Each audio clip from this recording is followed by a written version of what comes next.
Good morning. Welcome. Thanks to you all for being with us this morning. Really excited to have you tuning in to the fifth segment in our new series of Friday morning gatherings as we highlight innovative education leaders, cutting edge education ideas from all across Tennessee. And despite the many challenges that families, students, educators are facing during the pandemic, we've really been impressed by how K-12 education, post-secondary education leaders are responding, and also how they remain really firmly focused on creating even greater opportunities for students, both now and in the future.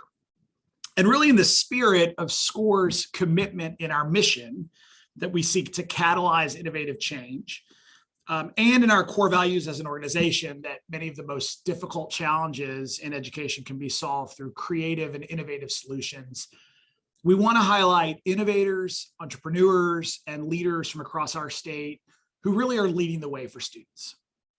And so our goal is to pick a single topic, a single idea, a single leader each week, and do a deep dive to quickly learn more, hearing from entrepreneurs, innovators, and hopefully really to trigger some thoughts or ideas that you can take away and apply in your own daily work. I know how busy everyone is, so our goal is to keep these sessions brief and informal, and would just ask that folks keep their lines muted as we go through the conversation today. We will definitely be taking questions later in the conversation, so feel free to just add any questions into the chat box as we go along, and we'll get to as many as we can during our conversation this morning. So let's get right to it. I'm really excited to welcome this morning Charlie Friedman, founder and head of school of Nashville Classical Charter School, to talk about some of the opportunities and challenges facing our public charter schools and the amazing success that Nashville Classical has had in serving public school students and families in Nashville.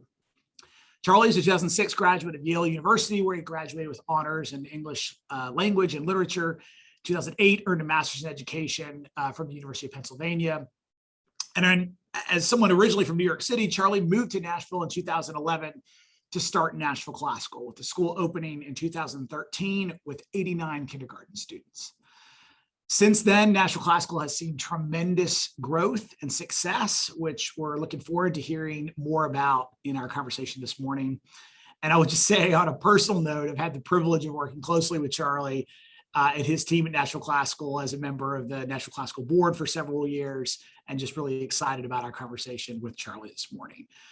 So please join me in welcoming Charlie. And maybe, Charlie, just to start, I might turn it over to you to share a little bit about the history, early vision, sort of the start of Nashville Classical, the students you serve, the approach you take, and anything you might want to share on success and growth you're seeing.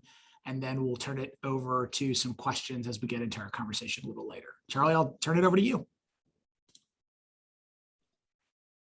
Thanks, David. I'm super excited to be here, see lots of familiar faces. And so hello and good morning to everybody. What I'm going to do in a moment is share some slides, walk through our school's history, which actually dates back for the past 10 years, and then also talk through our vision for the future. So what we hope to accomplish in the next decade or so. And I think today actually feels like an incredibly poetic, exciting day to be sharing this with you, because about 72 hours ago, I was up at the state capitol, and the Tennessee Public Charter Commission was holding an appeal hearing for Nashville Classical 2, which is our second campus. And they unanimously approved us at about 10:30 a.m. on Tuesday morning. And so a few days later, we are still celebrating, still excited, and really looking forward to just sharing that journey with you of how we ended up at the Public Charter Commission and what we're hoping to accomplish. So give me just a moment to get my screen set up, and then we will get started.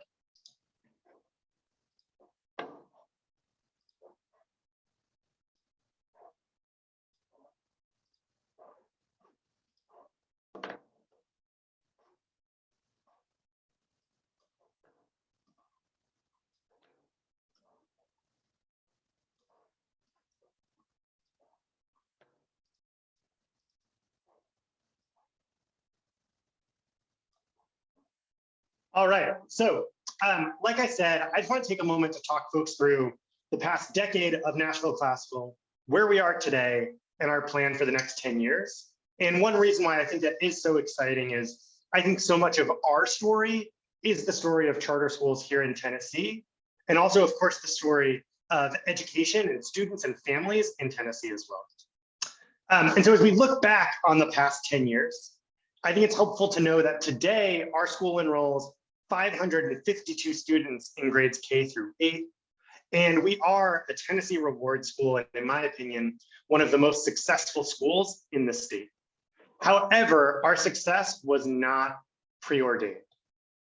And so if you go back in time a little bit, our school story really starts in the summer of 2011, when I was definitely wearing a younger man's clothes, no beard in this photo. And so I was in a very different place, and our city and our state, I think, were in a different place as well. So in the summer of 2011, I was just finishing teaching middle school English in the city of Philadelphia. And I'd spent 5 years in Philadelphia and had begun to realize that many of the students that I taught, kids who were smart and successful in my classroom, were matriculating to high school and struggling. In some cases, they struggled because they weren't prepared for school. And as their teacher, I felt like that was my fault. In other cases, though, they struggled because their school wasn't prepared for them. It wasn't prepared for the challenges that they faced. It wasn't prepared for the unique cultures that they brought to school. And that wasn't their fault. It was the fault of the system. But that's the reality for millions of children in every school and every school system in our country, particularly Black children, new Americans, and children who grow up in poverty. And what I began to realize after 5 years of working in our public schools was that while one amazing teacher can always help a child beat the odds, an amazing school can change those odds and can create replicable, consistent success. And so around the same time I realized this, two really important things happened. One is that the state of Tennessee won the nation's first Race to the Top grant. And as part of that grant, Tennessee established a partnership with an organization called Building Excellent Schools. And the second one is that Building Excellent Schools, which partnered with the Tennessee Charter Incubator to recruit, select, and train new charter leaders, offered me the chance to open a public school in Nashville, Tennessee. And so we proposed our school first in the spring of 2011. And the name of it at the time was Athens of the South Charter School. I had just moved to Nashville at the time, and that application was actually rejected by the local school board. And they encouraged me to spend more time in the community to better understand it, which is actually exactly what happened. And so over the next year, I moved to Nashville and met with families and neighbors at daycares and Head Starts, in church basements and public libraries, at their kitchen tables and picnic tables at playgrounds. Truly, whenever I saw a kid who looked like they were 3, 4 years old, I would talk to them and I'd talk to their family. And so over the next year, what happened was we built a team of families, of neighbors, of community organizations to redesign our application, which we submitted a year later with a new name and a new logo, and it was unanimously approved. And while a lot has changed over those 10 years, one thing has remained the same, which is that our mission is to educate every child who walks through our doors for academic success and personal excellence in high school, college, and life. And over the course of those 10 years, we've been through a lot of changes. We opened in 2013 in a little 4-room old Head Start building, truly a little red brick schoolhouse. And when those 89 scholars enrolled in our school, at the time, there was no building to show them, no classrooms for them to visit, no teachers for them to meet with. And so we really built the school on our promises and their dreams. In 2016, we moved to a slightly bigger location, and our board voted to grow to grades K through 8, becoming one of the city's first public K-8 schools. Over the course of the next 3 years, we'd score in the state's top 5% of all schools, and then work with our school district to identify a permanent site. Today, we've grown from those 89 families to 552 students in grades K through 8, and we're getting ready to open our second campus. Now, as we think about our school today, I get asked all the time, what is it that makes Nashville Classical different? What is it that makes charter schools different? And I think the reality is, To paraphrase an old Aristotle quote, there is not one thing that makes our school different. Instead, it is everything. And the reality is that the sum of our school is even greater than any individual part, one teacher, one family, or one program. And so while I think our school is extraordinary, one thing that I think is important to note is that we really do look like our city and our state. So we're a K-8 school right in the middle of East Nashville. Like I said, we enroll 552 students, and about 2/3 of our families are Black or Latino, which almost exactly matches our city's public school average. And so despite the fact that we look just like our city, our results are nothing but extraordinary. We feature award-winning teachers. We've been named the Tennessee Reward School. We've been named the city's best nonprofit by the Nashville Business Journal. And our students have experienced extraordinary success. So for example, our super subgroup, students with disabilities, racial subgroups, English learners, outscore the state's overall average by almost 15 percentage points. And when you look at our school compared to schools across the district, we are truly proving what is possible for diverse communities. This graph here has a dot that represents every MNPS school, so every public school in our school district. The x-axis, which if you haven't taken middle school math in a long time, is the one that goes horizontal, is the percentage of kids in the school that qualify for free and reduced lunch. The y-axis is the school's success rate on the TN Ready. And what you see when you look at this graph is, I think, an unfortunate fact that all of us who care about public education know to be true. When a school's percentage of free and reduced lunch increases, its achievement decreases. And so as you move to the right on the graph, you also see schools moving down. However, it does not have to be that. Across our city, there are countless teachers who prove poverty does not equal your destiny. And as that dot in the upper right quadrant shows, there are schools that are doing this at scale as well. And so we really believe that our school is proving that diverse communities can perform at high levels. And we think that is one of the most important lessons anybody can take away about public education today. So that's where we are and a little bit of where we've been. But I think it's helpful to talk now about where we're headed. And so over the next 10 years, we have a plan to try to increase our impact. And to build that plan, we started by reflecting on our school's strengths, our weaknesses, and our opportunities. We listened to a variety of stakeholders, including our teachers, our families, community leaders across the city.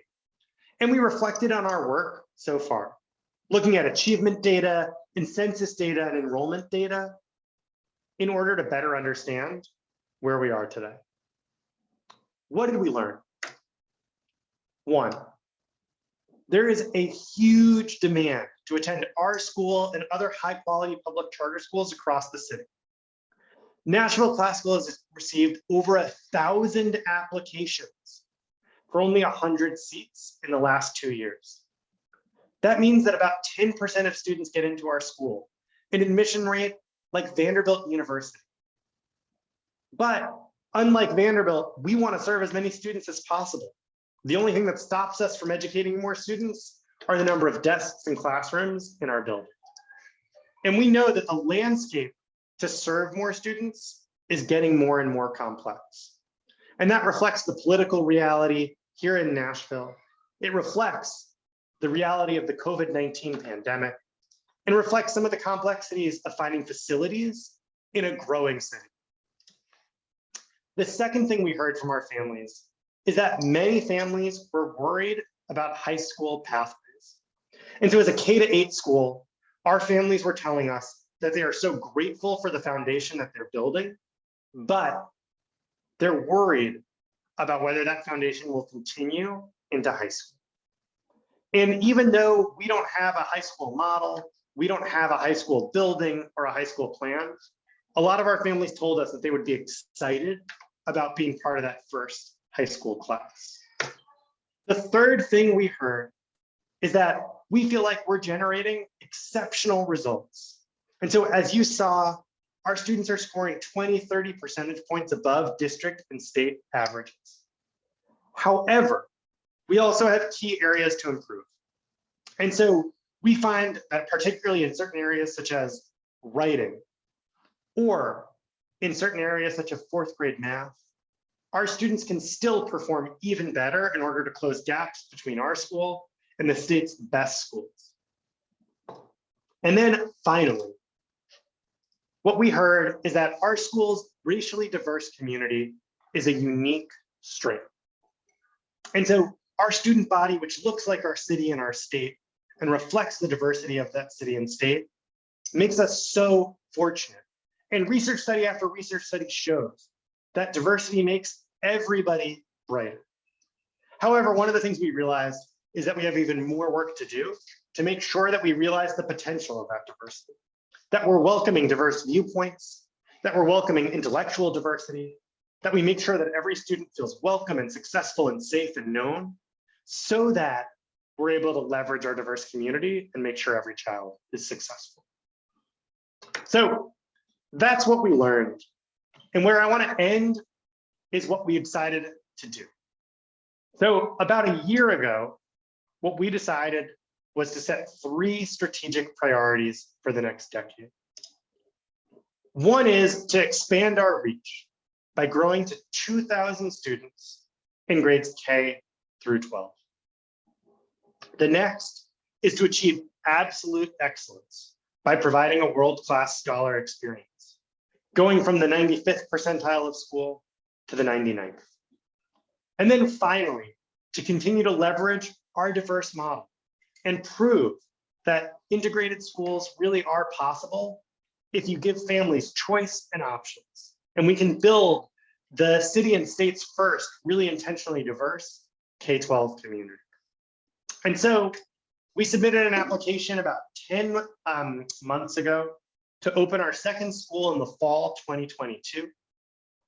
That school will get to full growth in the 2026-2027 school year, which would give us the opportunity to open a high school in 2027-2028. And that means that in 10 years, we'll serve about 2,000 K-12 students. And to really put that in perspective, it means growing from about 75 families in that 4-room red brick schoolhouse to 2,000 children from 5 to 18. And that journey really did start with an idea, a promise, and the dreams of all of our families. And so hopefully you can appreciate why it was so meaningful and exciting to get that approval from the state's Public Charter Commission, because it was such an important step to moving us forward over the next 10 years. So thank you guys so much for listening and walking through this with us. At the end of the day, we just feel so lucky to have the opportunity to do that work. We believe luck is what happens when preparation meets opportunity. And we're so grateful to be able to share this work with a broader community. So excited to answer some more questions and talk a little bit more about where we're headed. Awesome. Thank you, Charlie. Really inspiring story and results, and excited about what's next.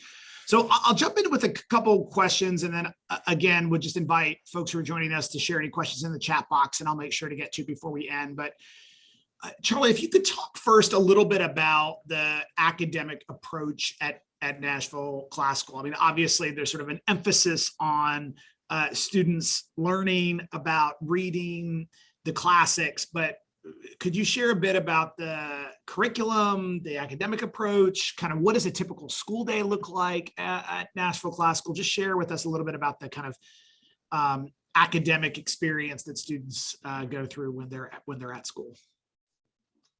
Of course. So I think one of the first things that's important is, as a public charter school, we operate with autonomy. And so we have the autonomy to select the curriculum that we think works best for our students and families. We have the autonomy to set the daily schedule that we think works best for our students and families. And then families have the choice to enroll in our school. So they decide if the curriculum works best for them. They decide if the schedule works best for them, et cetera. And so our curriculum is really built on, two pillars. So one is a belief in a knowledge-rich curriculum. And so starting in kindergarten, our students follow what's called the core knowledge sequence, where they're learning about, and I think this is just a sort of a helpful example, right? In kindergarten, they do a unit where they study kings and queens. And then that unit bleeds into a unit on Christopher Columbus and the discovery of America and Queen Isabella and King Ferdinand, which then turns into a unit on early colonial times, which turns into a unit on George Washington and the American presidency. And by the end of kindergarten, our kindergartners have this background knowledge that allows them to wrap their head around why it's so important that early America decided to have a president and not a king, what that meant for us, and what that means to be a citizen today. And so, that continues all the way through up until 7th and 8th grade, where our students right now are reading and studying Shakespeare, which follows lessons where they learn about the Renaissance and they're learning about Elizabethan England. And so again, all of these things is really built on a belief that knowledge in the liberal arts are the currency of opportunity. And when you have that knowledge and when you know history and civics, it allows you to participate in the democracy of today. So that's the first thing that I think our curriculum is built on.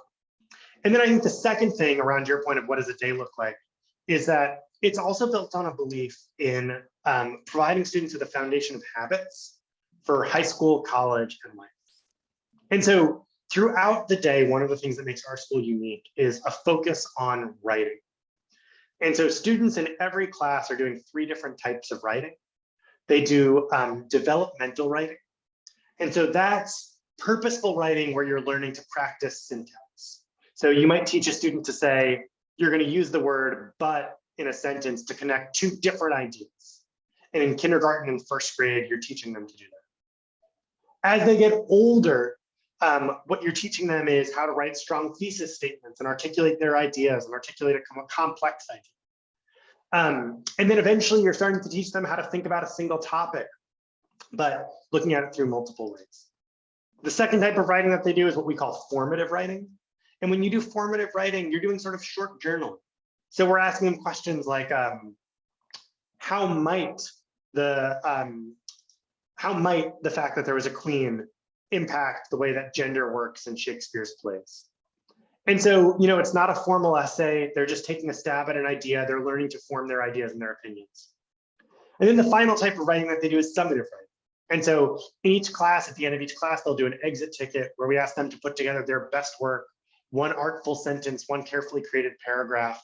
And that's happening in grades K through 8, but helping them really practice organizing all their thoughts and putting them into writing. And I think that those habits are built in our academic program and in our school's culture as well. And so our students wear uniforms. They shake their teacher's hand when they walk in every morning. They sing, they chant, they cheer as part of their classroom community. And we think all of those things are helping them really build those habits for high school, college, and life. They learn to journal every morning and every afternoon. They keep track of assignments in an assignment book. They have lockers where they learn to keep track of their materials starting in kindergarten. And all of that is really built on a belief that your habits are what's going to set the foundation for excellence, right? Excellence is a habit. And so that's really built into our school's model as well. So Charlie, you may have touched on this a little bit in describing sort of what the school day looks like, but obviously the results that you shared are pretty remarkable, right? I mean, I think your point of sort of proving what's possible in terms of outcomes for students, and particularly for economically disadvantaged students at the school, what are the levers that you've pulled, or the most important levers perhaps that have led to those outcomes, right? Like how did you do that? How did you get these outcomes and achieve these outcomes for students in a way that really breaks the sort of expectation perhaps of what a lot of other schools might see in terms of outcomes? Yeah, thank you. I think it's such a good question. And one of the things that we're so excited about as we open a second school is creating replicable success, right? So proving that those outcomes weren't just like a flash in the pan or a one-time thing, but that those can be done over and over and over again because of really strong systems and people and processes. So that's something that we've thought about a lot. And I think in some ways, what it comes down to is, I think in some ways, right, to roll it back, it's important to remember that there's not one thing. Everybody looks for silver bullets. Everybody looks for secret sauce. Everybody looks for a magic wand. And there's not one thing that makes our school different. It really is, and I mean this, it is everything, right? I had a mentor say to me once, there is not a 100% solution to change schools, but there might be 101% solutions. And so what sort of do all those solutions come from, and how would you categorize them? I think there's three things. And so one is just this question of who. And so talent and teacher quality and teacher pipelines and assistant principal pipelines and leadership is so important. And so 10 years ago, when our school opened with 4 classrooms, we had 4 teachers. 3 of those 4 teachers still work at the school. One of them is our school principal. One of them is our director of special education. And one of them is our mentor or master teacher. And so she's a master teacher still in the classroom, but mentors new teachers as well. And so what does that say? One, I think probably we got a little bit lucky in that first year of hiring. But 2, I really believe we hired really talented, hungry people. We grew and developed them and untapped their leadership and helped them fulfill their potential, where they're still with us and they're still having a huge impact in our community. And so I think you can't do any of this without great teachers, without great leaders, without bringing really talented people in at one end of the funnel and then developing and fostering their leadership along the way. I think the second thing that's really important is just the what. And so I do think we have really strong curricula using research-proven curriculum. I don't think curriculum is a silver bullet. I don't think you can just sort of hand teachers a new book and everything will change. But I think when you put really high quality curriculum in the hands of talented teachers in a school and organization with strong culture, teachers can go from trying to figure out what to teach to really focusing on how to teach it best and whether students learned it. And that's the magic of good curriculum. And then I think the third thing is, the closest thing there is to a secret sauce, which is the how. And that comes down to student and staff culture. And we were just really intentional from day one about saying, hey, our school believes that classrooms should be structured and joyful. We think kids should be singing and chanting and cheering. We think that there should be, really great sports programs with mentoring opportunities from coaches. These are all the things we believe a school should look and sound like. And we were able to build, I think, a really strong school culture from those beliefs. And so you got to have your core values. You have to have your culture where you say, hey, here's what every inch of our classroom looks like, every second of our day looks like. And that's how families buy in, that's how staff buy in as well. And just want to remind folks, if you have any questions, feel free to shoot them to me in the chat box. We'll make sure to get to them before the end of our conversation today.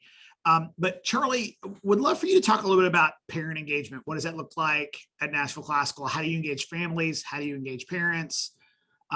What does sort of meaningful engagement look like? What are the expectations in terms of the ways that families are engaged? Also,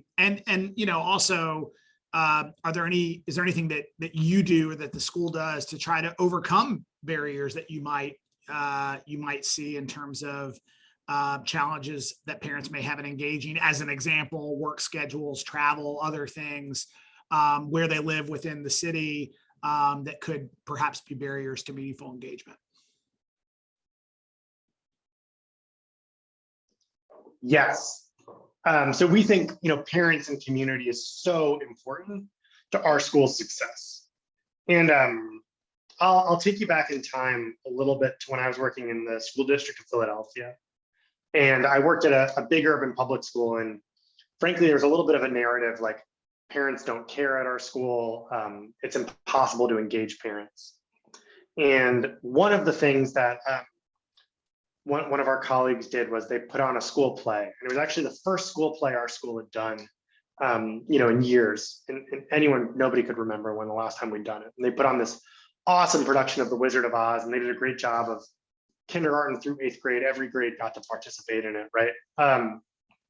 And here's what happened. It was opening night, and our school had an auditorium we used for family events that, had never had more than a handful of parents in. And opening night of the play, that auditorium is overflowing with parents and grandparents and siblings who are so excited to see their kids perform and shine. And so I think what's the lesson I took away at this point? This was almost 12, 13 years ago.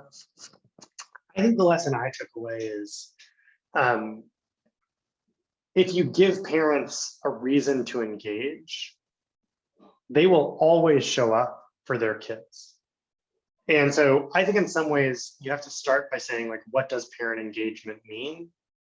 And for us, what it means is the school is working with parents to partner with them on their child's education. And so it does not mean we want parents to run bake sales. It does not mean we expect parents to fund our schools. It means we want parents to talk to their child's teacher about their child's progress in reading. It means that if something's happening in a child's home life, we want the parent to feel comfortable sharing it with us so we can put supports in place. And we know it puts the pressure on us to say, hey, we've got to create a school and a community that you're going to be excited to show up to. And so for us, David, and we actually haven't done this since COVID, but pre-COVID, every Friday morning, we have a community meeting. And our entire school would go into our auditorium, and we had student performances, we had student awards, we had celebrations, and any parent could come and see it. And when a parent gets a message that says, hey, your child's going to win an award this Friday, or your child's going to be celebrated for their character this Friday, I haven't met a parent yet who doesn't show up to that. And so what we've learned is you have to create these systems that bring parents to the school and bring them into the building. And you earn their trust through those systems. And then that creates these habits of communication that you can then call upon, right? There's a foundation of trust where when you need their help or they need your help, that relationship exists. And so the metaphor I always use, right, is we want the relationship with our families to be like the relationship between a parent and a pediatrician, which is to say, I'm a new parent, I've got a 2-year-old. If my pediatrician called me and said, hey, we want you to sell brownies in the hallway so that we have enough medicine, I would think that's crazy. I would go find a new pediatrician, right? Like that doesn't make sense. But if the pediatrician says to me, hey, what you need to do is make sure that your child is doing X, Y, and Z so that they can be healthy by their 24-month checkup, I say, hey, you're the expert and I'm going to listen to you. And that's really exciting. And so that's what we want the relationship with our parents to be like. We want to be able to talk to them about their child's reading progress and math progress. We want them to see us as the experts if we say, hey, work on this at home. And we want them to call us if there's a problem, just like you'd call your pediatrician if your kid's sick. And so that's been a really helpful sort of lens for us to think about that relationship.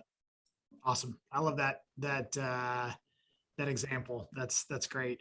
One question we got in the chat, Charlie, is what's missing from the city, state, and national conversation about charter schools that you think would help the public better understand charter schools and what they do?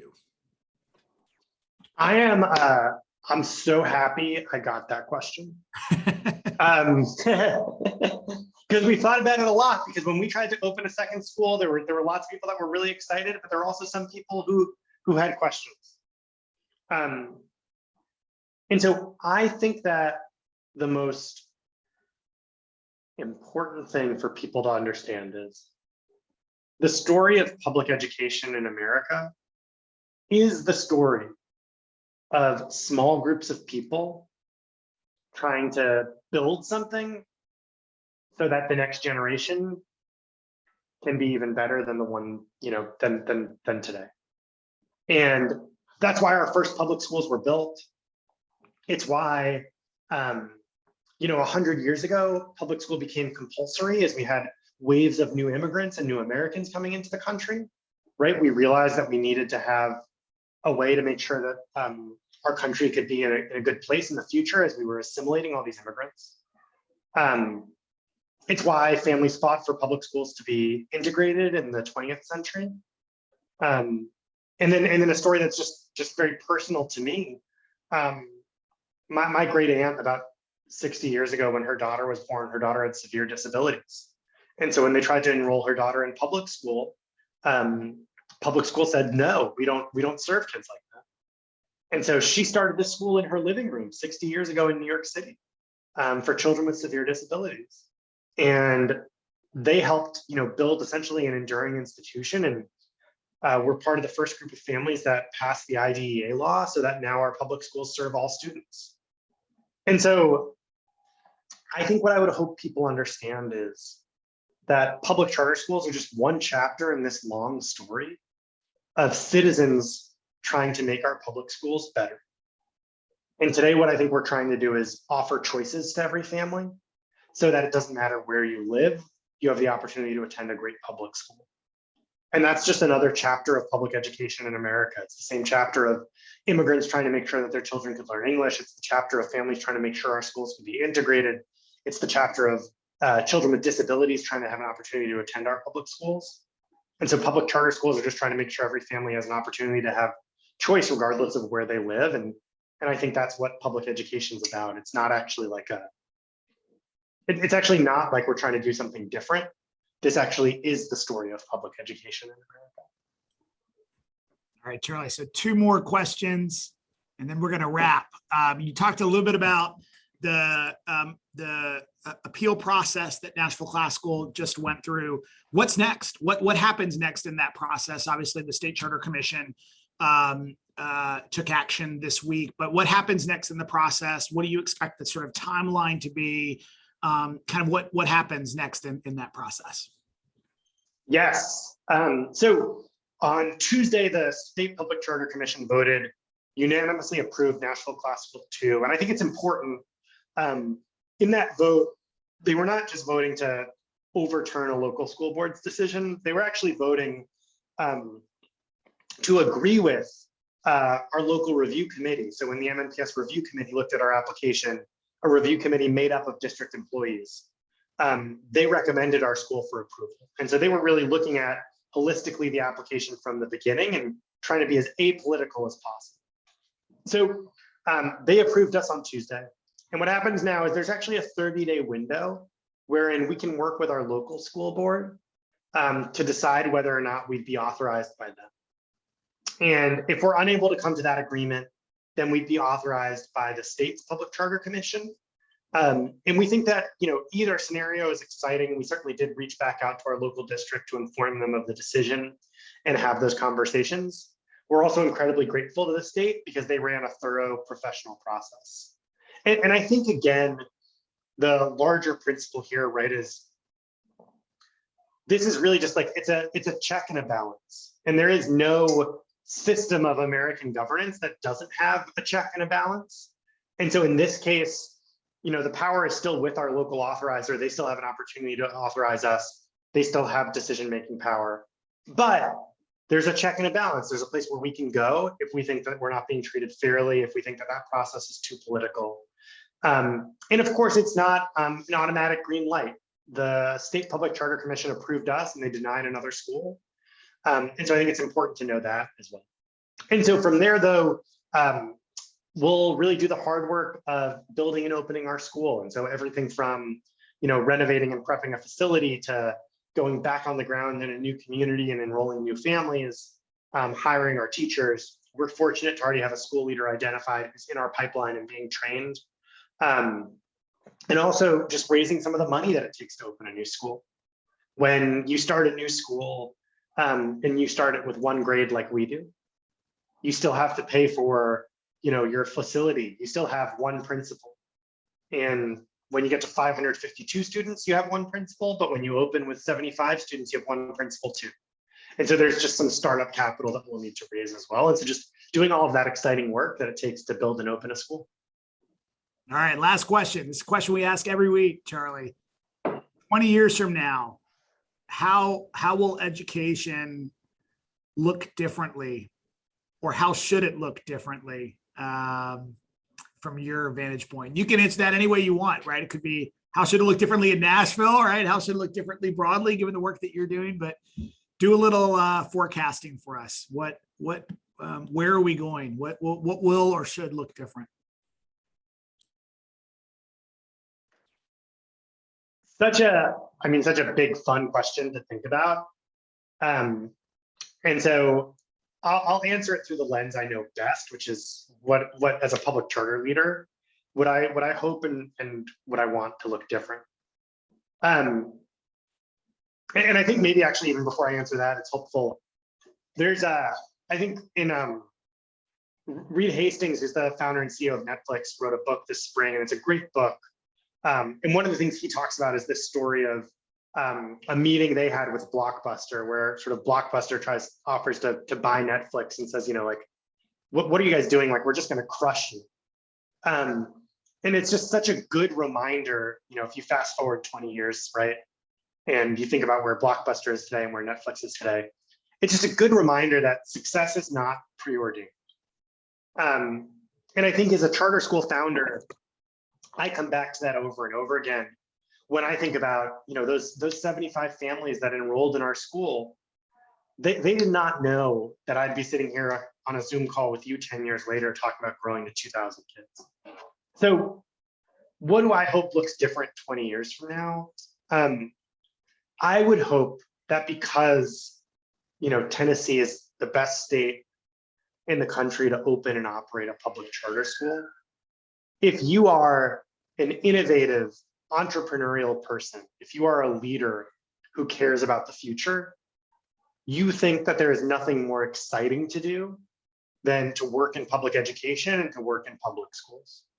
And because you have the opportunity to start your own school, to design it, to lead it, to be a leader, you're willing to take those big risks that we know entrepreneurs do, right? Whether that's opening a school or doing all these things in the faces of enormous odds. So I would hope that 20 years from now, whether it's a public charter school that's trying to scale and replicate, or whether you're a new leader who has an idea for a school, that Tennessee in America is just the best place in the world to start and open a public school. And I think if that's the case, some really, really good things could happen for our kids and our families and our communities. Awesome. Really, really inspiring vision there, Charlie. So we've shared, we want to keep these sessions only 45 minutes or so. Really want to respect everyone's busy Friday. But Charlie, thank you so much for being with us, for sharing the exciting work you're doing. Looking forward to staying updated to what's happening at Nashville Classical. And just kudos to you and the team there for the work that you're doing for students. Really, really incredible story. Before we close, I want to also invite folks to join us again next Friday, same time, October 22nd. We'll be announcing our special guest very shortly, but look for the registration info soon, as well as the link to this morning's session on our YouTube page. And we'll also be sharing the link to our session today via email as well. Thank you all again for joining us. Hope you have a great Friday and a great weekend, and we look forward to seeing you again soon. Thanks again.